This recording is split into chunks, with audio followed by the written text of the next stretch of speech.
convincing him he could tell the future if only he had new equipment, Al-Tusi persuaded the Khan to make him his head scientist and to build him just a few hundred miles away, perched on a hilltop where the air was clear, the largest observatory the world had ever seen.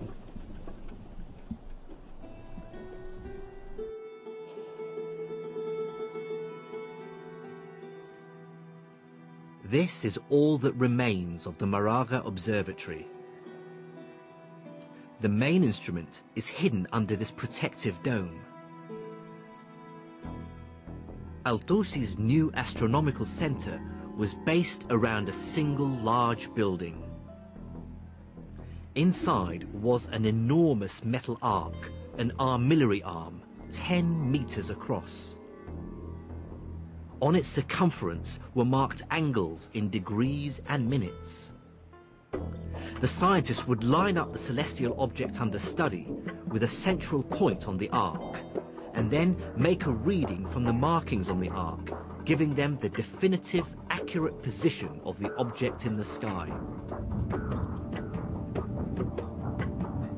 The building was also surrounded by smaller astronomical equipment, libraries, offices, and accommodation. The observatory even had its own dedicated mosque.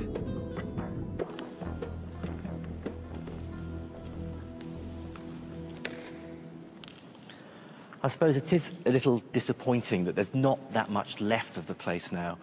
So you really have to imagine what it must have been like back in its heyday.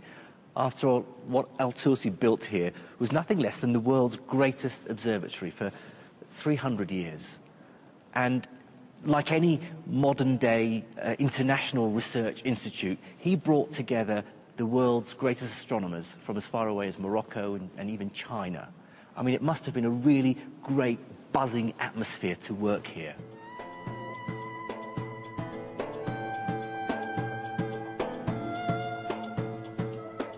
With his new observatory and world-class team, Al-Tusi was now ready to fulfill Ibn al-Haytham's dream, to try to make Ptolemy's model scientifically rigorous. First, they attacked the mathematics. As well as the Tusi couple, they invented other systems of planetary movement. And with these new systems, they were able to calculate mathematically consistent models for many of the celestial bodies. Mercury, Venus, Mars, Jupiter, Saturn, and the Sun and Moon.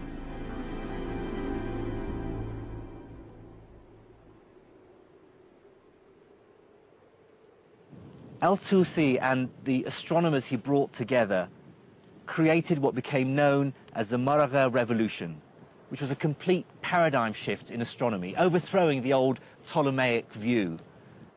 What Islamic scholars and astronomers like Al-Tusi do is to organize and make sense of mathematical astronomy at a level of unprecedented accuracy, using instruments more precise than had been built before, over longer timescales, with predictions of the positions of planets and stars that no one had previously reached. That at Maraga or at Alamut, we see, I think, genuine revolutions in the level, scale, and intensity of mathematical astronomy.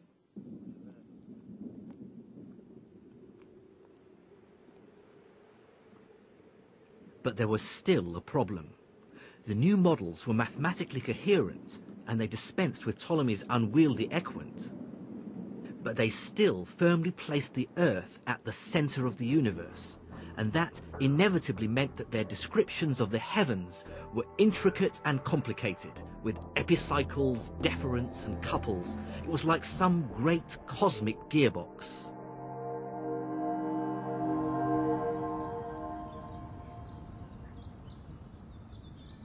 It would require a huge leap of imagination to make the next step in our story. And that next step would take place 2,000 miles from where I am now.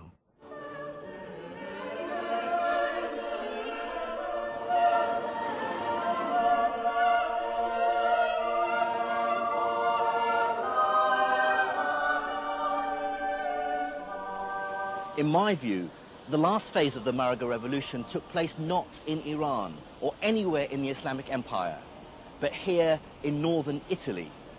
Based on the work of Muslim scholars, places like the University of Padua were already starting a new scientific movement, the Renaissance.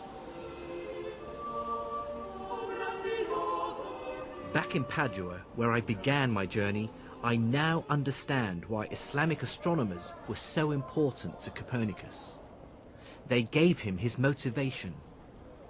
He's the first European to share Ibn al-Haytham's deep aversion to Ptolemy's cosmology. And that's what makes Copernicus not the first great astronomer of a new European tradition, but the last of the Islamic tradition. This is the second edition.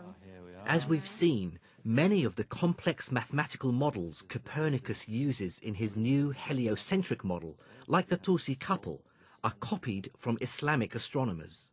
But more importantly, it's Copernicus's deep desire to bring mathematical consistency to cosmology that he really owes to his Islamic predecessors. Copernicus's ideas set in motion a train of scientific revelations that would eventually lead to Isaac Newton and the discovery of gravity. In Newton's hands, Ibn al-Haytham's dream of an astronomy with rigorous and coherent mathematics, which agrees with experimental observation, finally took place.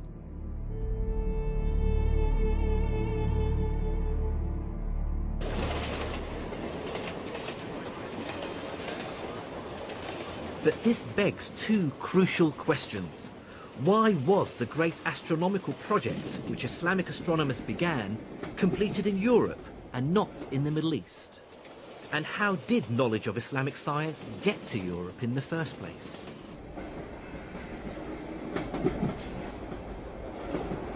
The answers to these questions lie in one of the most beautiful cities on earth, the Queen of the Adriatic, Venice.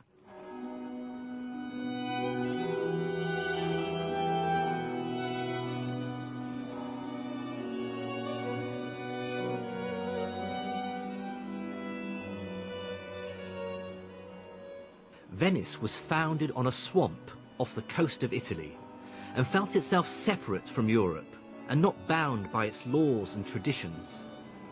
And as Shakespeare famously pointed out, the two most important aspects of Venice were its merchants and its long-standing links with the Arabs or Moors.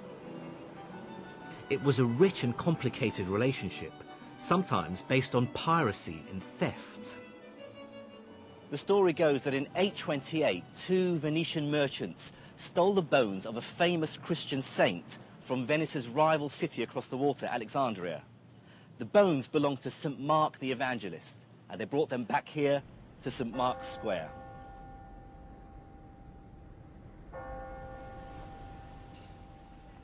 But without doubt, trade with the East brought to Venice great wealth and an exchange of ideas, customs and people, as Venice expert Vera Costantini showed me. So this is called Campo dei Mori because, as you can see, at the corners there are statues of were called Moors. Yeah. Oh, there's another. Yeah, there's another one with a turban. The beard was recommended to Venetian merchants even when they went to the East. There were manuals written for Venetian merchants. How to blend in. How to, yes, you know, how to be respected in the East. Yeah. Oh.